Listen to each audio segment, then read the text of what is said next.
물폭탄이 쏟아지고 땅이 무너지더니 도시가 통째로 잠기고 있습니다. 지금 중국은 그야말로 재난 영화 같은 상황입니다. 대체 무슨 일이 벌어지고 있는 걸까요? 한 달 넘게 이어진 기록적인 폭우로 중국 전역은 인간이 통제할 수 없는 재난 앞에 속수무책으로 무너지고 있습니다. 기상이변으로 인해 상상할 수 없던 강력한 폭우가 중국을 초토화시키고 있는 상황.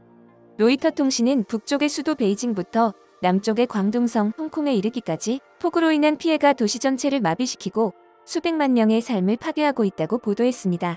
결국 수도 베이징까지 16개 전구에 최고 수준 비상사태를 선포하며 수십만 명의 시민을 긴급 대피시켰고 심지어 만리장성과 지하 상업시설까지 폐쇄해 모든 것이 멈춰버린 충격적인 모습이 연출됐습니다.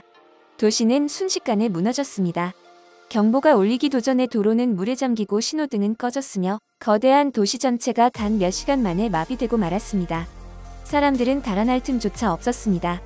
끊임없이 쏟아지는 폭우와 태풍이 댐들의 수위를 한계점까지 밀어붙였고 베이징은 결국 긴급방류를 실시했습니다. 베이징 북부의 저수지들이 일제히 수문을 열자 순식간에 대규모 홍수가 하류 지역을 덮쳤습니다.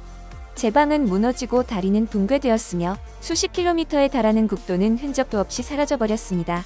그중 멘터우 거우구에서는 산사태 위협으로만 수만 명이 대피하며 대재앙의 심각성을 실감케 했습니다. 초속 10m의 물살이면 자동차와 집을 통째로 삼켜버릴 수 있습니다. 그런데 지금 중국에는 초속 15m를 넘는 살인적인 급류가 쏟아지고 있습니다. 댐 방류로 인해 폭주하는 이 광속의 물살은 강가의 집들을 마치 종이 모형처럼 순식간에 무너뜨렸고 거친 물길이로 무너진 집들이 흙더미와 함께 쓸려내려가는 참혹한 장면이 끊임없이 이어지고 있습니다. 이미 도로는 흙탕물강으로 변해버렸고 강인 지도로인지 육안으로는 구분조차 되지 않는 상황. 잠깐 방심한 사이 차량들은 급류 속에 사라집니다. 절벽 아래를 지나는 산길은 언제 무너질지 모르는 진창이 되었고 그 위를 달리던 차량은 진흙더미와 함께 순식간에 낭떠러지 아래로 추락합니다. 강물은 이미 제기를 버렸고 도로는 제 역할을 잃었습니다. 이곳은 이제 한 치 앞도 할 수 없는 상황이 되었습니다. 전기, 수도, 인터넷 등 도시의 핵심 인프라가 완전히 끊기면서 수백만 명의 시민들이 암흑 속에 고립되는 초유의 사태가 벌어졌습니다. 수백만 명이 긴급 대피했으며 수십 개의 마을은 지도에서 완전히 사라졌습니다. 그리고 이제 물에 잠긴 베이징은 인류가 경험한 적 없는 재난의 중심지가 되어버렸습니다. 도시는 더 이상 도시가 아닙니다. 건물 절반이 물에 잠긴 골목 사이를 구조대가 보트를 타고 생존자를 찾고 있지만 쉽지가 않습니다. 남쪽의 광둥성도 상황은 다르지 않습니다. 구조대만 수천 명이 동원돼 사투를 벌이는 중입니다. 차들은 급물살에 휘말려 속절없이 밀려가고 있습니다.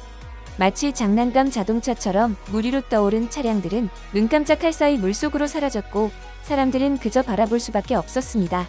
건물 안까지 밀려든 물은 복도 끝까지 가득 차올랐고 양동이로 퍼내보려는 시도는 그저 절망 위에 절망을 더할 뿐이었습니다.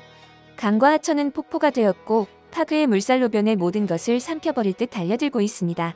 끊어진 다리 아래 피난민들이 구조를 기다리고 있지만 머리 위로 구호헬기가 있어도 착륙할 곳은 없습니다.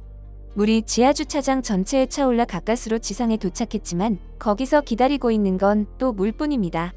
지하주차장에 세워두었던 차량들은 점점 불어나는 물에 하나둘씩 둥둥 떠오르기 시작했고 마치 거대한 관처럼 물 위를 부유하는 중입니다. 폭우와 산사태가 동시에 몰아치자 집들은 줄줄이 무너져 내렸고 사람들의 삶터는 순식간에 파괴됐습니다. 그 비극의 한복판에서 중국 정부는 인명구조에 집중하는 것이 아니라 사상자수를 은폐하고 피해 지역을 지도에서 지워버리는 충격적인 행태를 보이고 있습니다.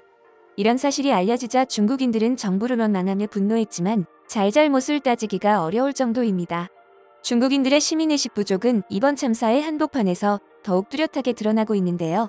대피령이 내려졌음에도 불구하고 많은 이들이 이를 무시하고 마치 아무 일도 없는 듯 계곡에 놀러온 기분이라며 발을 담그고 모여 술잔을 기울이고 담배를 피우는 모습이 포착됐습니다. 위험이 눈앞에 닥쳤음에도 불구하고 공공의 안전보다 개인의 쾌락과 편안함을 우선시하는 중국인들의 시민의식의 결핍이 재난 대응의 발목을 잡고 있는 셈입니다. 집 안으로 강물이 밀려들어와 거실에 강물 속 물고기들이 유유히 헤엄치자 낚시를 하겠다는 중국인들도 있습니다. 한 금은방에 거대한 물벼락이 덮치면서 무려 20kg에 달하는 금과 다이아몬드 등 귀금속들이 물살에 휩쓸려 순식간에 떠내려갔습니다. 그같이만 무려 1,000만 위안 우리 돈으로 약 20억 원에 달하는 규모였습니다. 금은방 측은 곧바로 전문 수색대를 고용해 수색 작업에 나섰지만 남은 것은 거의 없었습니다. 이 소식을 듣고 몰려든 중국인들이 금속 탐지기까지 동원해 난장판으로 만든 탓이었죠. 금은빵 주인은 절박한 마음으로 제발 돌려주면 시장가의 절반 가격으로 보상하겠다고 호소했지만 금을 돌려준 중국인은 한 명도 없었습니다. 이 참혹한 재난 속에서조차 중국인들의 탐욕과 이기심은 멈추지 않았고 기본적인 안전수칙조차 지키지 않는 행동들이 모여 더 큰 혼란과 인명피해를 불러일으키고 있다는 비판이 쏟아지고 있습니다. 이 거대한 홍수는 단순한 자연재해가 아니라 수많은 삶을 무너뜨린 비극이자 중국 역사상 가장 깊은 상처로 기록될 것입니다. 특히 화이러우구와 팡산구 마을을 포함해 5개 마을은 완전히 외부와 연락이 두절된 상태입니다.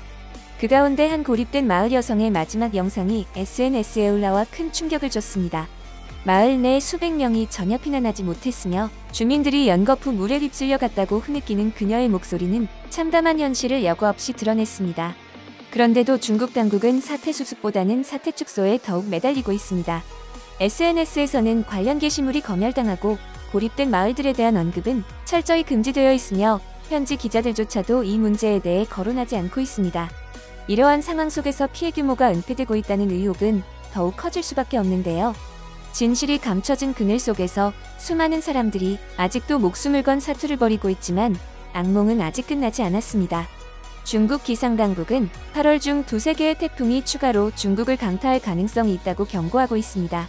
이미 한계치를 넘은 댐과 저수지, 허물어진 방역망, 그리고 공포에 질린 도시들은 다가오는 태풍 앞에 속수무책으로 노출된 상황입니다. 전 세계가 기후재난 앞에 무력해지고 있는 지금 우리나라는 디지털 물관리 기술로 새로운 해법을 제시하며 주목을 받고 있습니다. 특히 최근에는 홍수 취약 도시로 알려진 일본 야마가타현 나가이시에 한국수자원공사의 물관리 디지털 트윈 기술이 수출되며 큰 반향을 일으키고 있는데요.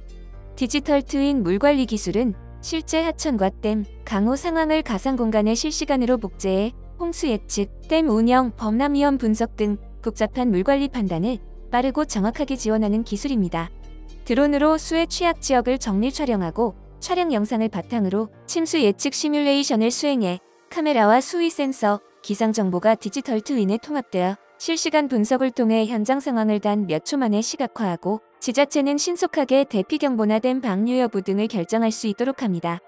한국수자원공사는 이미 사우디아라비아 홍수 대응 시스템 구축으로 기후위기 대응에 있어 세계적인 기술력을 입증한 상태입니다.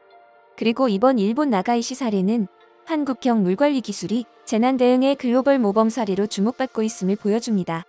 재난은 피할 수 없지만 만반의 대비만이 피해를 최소화할 수 있습니다. 이제 한국은 재난 앞에 무기력하지 않은 도시를 어떻게 설계할 수 있는지 새로운 길을 제시하고 있는 것입니다. 여러분의 소중한 의견을 남겨주세요. 바쁘시더라도 구독과 좋아요 부탁드립니다. 시청해주셔서 감사합니다. 앞으로도 더욱 노력하여 유익하고 재밌는 콘텐츠로 찾아오겠습니다. 지금까지 단골이슈였습니다.